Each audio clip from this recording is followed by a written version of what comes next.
Right, so the next movement we're going to do is the hang clean. The hang clean is a nice explosive power lift that'll really help out with anywhere from an offensive lineman driving his defensive lineman 10 yards down the field to we'll go with a center on a tip-off.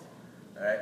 So yet again, we're going to be working out of that nice defensive athletic stance we like to work with. Murphy, can you show us one more time?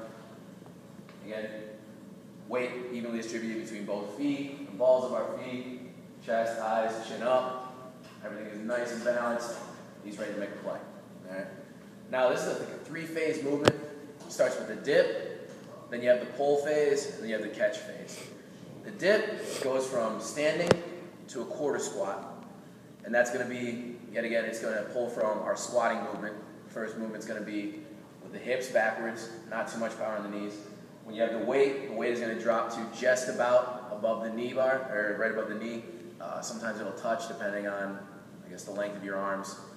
And then, second part, the pull. With the pull, you're going to be popping the hips, shrugging as high as you can, pulling the bar up to about mid to high chest level, as high as you can. The higher you can pull it, the easier to make it. You want to snap your elbows underneath and catch the bar literally. And then you have the third part, which is the catch, where you snap your elbows under the bar, catch it, rest the bar. It normally rests around the upper chest, collarbone area, and you drop into a quarter squat in your nice athletic stance again. Yet again, so it's dip, pull, catch. All right. Chris, you mind showing us your dip phase right quick? Simply dropping down, dropping his hips out, chest lowered slightly. He's still eyes, chins, and shoulders all the way up. All right. Go ahead and show us the pull. Gets his elbows nice and high. Eyes are up, chin, shoulders are all up. He's extended the hips. Most people will also extend into a little slight calf raise at this point too. Go ahead and show us the catch.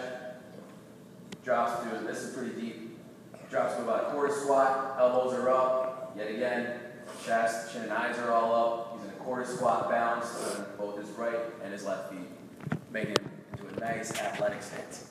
So go ahead and grip the bar.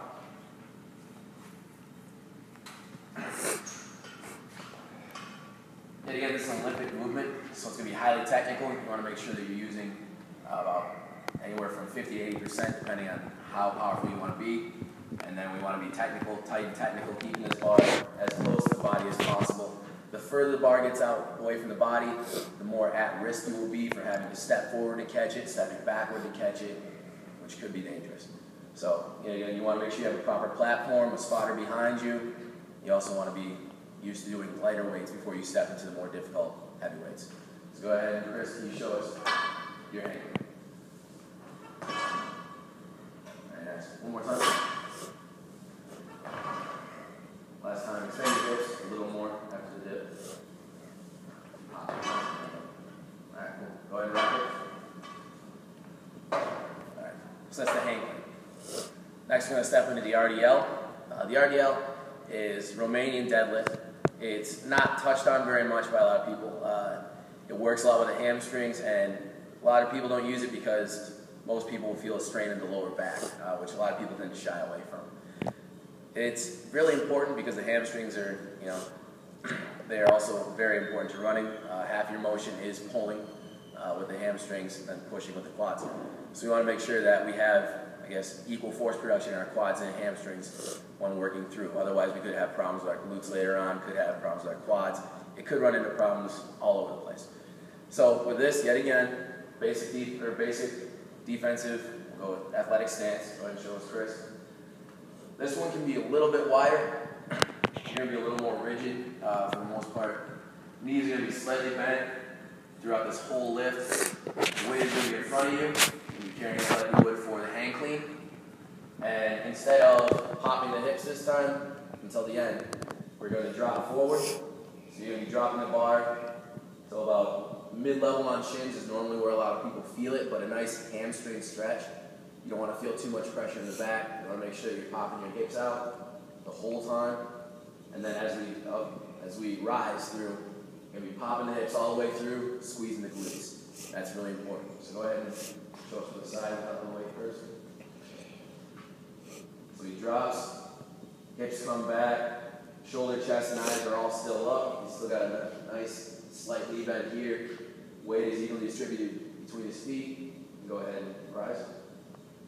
He's all the way up, chest is up, eyes are up, hips are through, and where the bar is going to be is right at the top of his hips. So go ahead and grab your weight.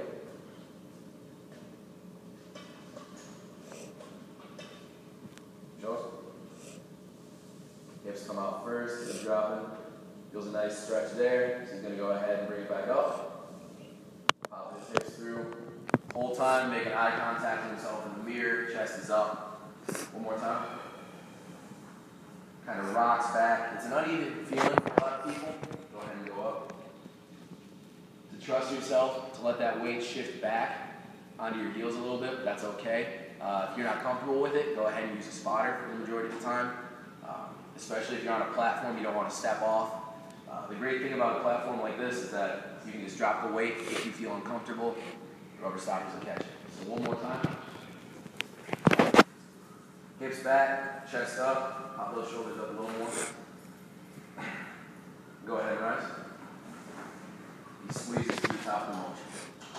And that is the RDL. Go ahead and rack it. It's really important that for all three of these exercises, you keep your core tight and engaged the whole time. A lax core is going to lead to problems, especially in Olympic lifts and those catches. That's really going to put your spine at risk for, deformations. We want to make sure that we're always doing this under the watchful eye of a licensed practitioner. It's really important. Yet again, I'm a student, so what I say isn't necessarily law. These are just for my own practices and for use of an interview. So thank you for watching my video. Yet again, my name is DJ Lubs. I'm a senior at Florida Southern College, and thanks for watching.